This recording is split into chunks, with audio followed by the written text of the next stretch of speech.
دیوار کے ساتھ چلتے سیڑھیوں کے قریب آ گیا اور جب وہ سیڑھیوں کے دروازے کے نزدیک پہنچی تو اس سے پکار لیا، اے رکو۔ آواز دھیمی لیکن سنجیدہ تھی۔ پشمینہ نے محض دیکھنے پر اکتفا کیا، یہاں آؤ۔ وہ رک بھی گئی لیکن کمزور پڑنا بھی اچھا نہیں لگا۔ آؤ ورنہ میں آ رہا ہوں۔ اسے دھمکاتے انداز میں ہتھیلی دیوار پر رکھ کر اس طرف کودنے کا اشارہ دیا۔ پشمینہ بھاگ کر چھوٹی دیوار کے نزدیک آئی کہ کہیں وہ کود ہی نہ آئے۔ رئیس سے مسکراہٹ لبوں میں دبائی۔ بائیں ہاتھ میں موبائل اسکرین تب سے کھلی پڑی تھی۔ اس سے ایک ٹچ سے روشنی زیادہ کرتے موبائل کو پشمینہ کی جانب موڑا۔ زیبا باجی کا چھوٹا بیٹا حذیفہ سر پر برتھ ڈے کی ٹوپی رکھے کیک کاٹ رہا تھا۔ وہ ایک واٹس ایپ ویڈیو تھی جو آدھی چل چکی تھی اور وہی اوپن تھی۔ پشمینہ نے شرمندگی کو لاپرواہی میں چھپایا۔ مبارک ہو بھانجے کی سالگرہ۔ نیچے سگنلز کم تھے، تصویریں اور ویڈیوز ڈاؤن لوڈ نہیں ہو رہی تھیں۔ اماں نے چھت پر بھیجا، نواسے کو دیکھنے کے لیے بے چین ہو رہی تھیں۔ رئیس سے مسکراتے ہوئے تفصیل بتائی۔ ہاں ٹھیک ہے، مجھے کیوں بتا رہے ہو؟ وہ لا تعلق بننے سے باز نہیں آئی۔ میں ایک زمانے سے تمہیں ڈھونڈ رہا ہوں، تم ایک زمانے سے خدا جانے کہاں ہو؟ جواباً نرمی سے بس اتنا ہی کہا گیا۔ پشمینہ بری طرح نروس ہو گئی۔ میرا اب تم سے کوئی مطلب نہیں ہے، ایسی باتیں مت کرو۔ اپنا وہاں رکنا بے معنی محسوس ہوا۔ وہ فوراً پلٹی لیکن وہ سامنے آ گیا، اس کا راستہ روک گیا۔ آئندہ یہ مت کہنا مینو۔ ہٹو، مجھے جانا ہے۔ کہو تم صرف میری ہو۔ پشمینہ نے بدقط تھوک نکلتے سر اٹھا کر دیکھا، اس کی آنکھیں مسکرا رہی تھیں۔ تم مذاق بنا رہے تھے میرا؟ اس کا غصہ کچھ اور بڑھا۔ بتا رہا ہوں تمہیں، اور واللہ 6 سال سے یہی بتانا چاہتا تھا، لیکن میرا سارا اعتبار، ساری جرت میری بہن اپنے ساتھ لے گئی۔ بس ایکا۔ پشمینہ کا لہجہ کپکپا سا گیا، موم سا دل پگھلنے لگا۔ بھول جاؤ وہ بات۔ وہ نظریں بھی ملا نہیں پائی۔ میرے بھولنے سے کیا ہوگا مینو، دنیا تو یاد رکھے گی ہمیشہ۔ رئیس کے سینے سے بھاری آہ بڑے درد کے ساتھ باہر نکلی۔ میں چلتی ہوں۔ وہ پلٹنے لگی۔ جو پل میسر آئے وہ نعمت سے کم نہیں تھے۔ بے احتیاطی کہیں اللہ کے ہاں ناشکری نہ تصور ہو۔ ملنا نہ ملنا مقدر کی بات ہے، لیکن رئیس کے لیے یہی بہت ہے کہ پشمینہ اسے غلط نہیں سمجھتی۔ وہ نرم رواں لہجے میں آہستہ روئی سے اپنی بات جاری رکھے ہوئے تھا۔ پلٹ کر جاتی پشمینہ کے قدم پھر زنجیر ہوئے۔ نہ تم غلط ہو رئیس اور نہ ہی کسی سزا کے حقدار ہو، لیکن میں یہ بات کسی کو نہیں سمجھا سکتی۔ میری اکیلی کی یہاں کوئی سنوائی نہیں ہے۔ وہ بنا نظریں ملائے آج پہلی مرتبہ اسے اپنا واضح پیغام پہنچاتے سیڑھیوں کی طرف بڑھ گئی۔ اس بات سے بالکل انجان یہ کچھ جملے آغاز ہوتے ہیں کسی نئی خوشی کا، اور کبھی کبھار کسی نئے درد کا۔ اٹھ جاؤ دادی، کھانا کھا لو۔ رباب نے چنگیڑ دوسری چارپائی پر رکھتے ہوئے دادی کو آواز دی، اور وہ بھی سو کھا رہی تھیں، پیٹ موڑے بس لیٹی ہوئی تھیں۔ رباب کی آواز پر پہلے سیدھی ہوئی، پھر کونیاں ٹیک کر اٹھنے کی کوشش کی۔ رباب نے دونوں ہاتھ بڑھا کر بیٹھنے میں مدد دی۔ اپنا کھانا بھی لے آتی، سب مل کر یہیں کھاتے۔ دادی نے پلیٹ اٹھا کر سالن چیک کیا۔ تمہارے پسندیدہ کریلے پکے ہیں دادی، اور اماں ہمارا کھانا بھی لا رہی ہیں۔ رباب اٹھ کر ساتھ ساتھ اب پردے بھی برابر کر رہی تھی۔ دوپہر کے کھانے کے بعد اب 1.5-2 گھنٹے آرام کرنے کے دن آ گئے تھے۔ تیز روشنی بھی خوب چبھنے لگی تھی۔ یہ اور بات ہے کہ مسلم باغ کی دوپہر بھی میدانی علاقوں کی صبحوں جیسی تھی۔ شدت کی گرمی تو یہاں کبھی مشکل سے ہی آتی تھی، وہ بھی بہت کم مدت کے لیے۔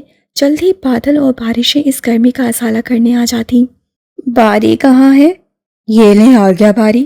اسی وقت کمرے میں داخل ہوتے باری نے دادی کی بات سن کر مسکراتے ہوئے سر ان کے آگے کیا۔ خوش رہو، جیتے رہو۔ دادی نے پیار سے سر پر ہاتھ پھیرتے اسے اپنے قریب بٹھا لیا۔ اتنی گرمی میں کہاں سے آ رہے ہو؟ پڑھ کر آ رہا ہوں دادی، اور کہیں جانے دیتے ہیں یہ؟ وہ تعصب سے سر ہلاتا شکوہ کنا نظروں سے رباب کو گھورنے لگا، جس نے فوراً سر پر چپت لگا دی۔ پڑھائی کے نام پہ اس کی شکل دیکھو کیسی ہو جاتی ہے۔ صبح شام ٹیوشنیں لگاتی ہیں، شکل نے تو ایسا ہی ہو جانا ہے۔ اچھا اب کھانا کھاؤ اور دوپہر کو سیدھی طرح گھر پر آرام کرو۔ اماں نے آ کر دوسری چنگیڑ باری کے سامنے رکھتے ہوئے وہ بھی وہیں جگہ سنبھال لی۔ پچھلے پہر مجھے جب بار کی طرف لے جانا، بہت دنوں سے ادھر جانا نہیں ہوا میرا۔ پھر تو واضح آ جائے گا۔ کیا کہہ رہا تھا جمیلہ، کب آئے گا؟ انہیں بات کے دوران خیال آیا تو گردن بہو کی طرف گھمائی۔ جمعے کی شام کو آئے گا اماں، ہفتہ اتوار کی چھٹی ہے۔ ہاں اچھا کیا، 2 دن تو گھر کا آرام ملے۔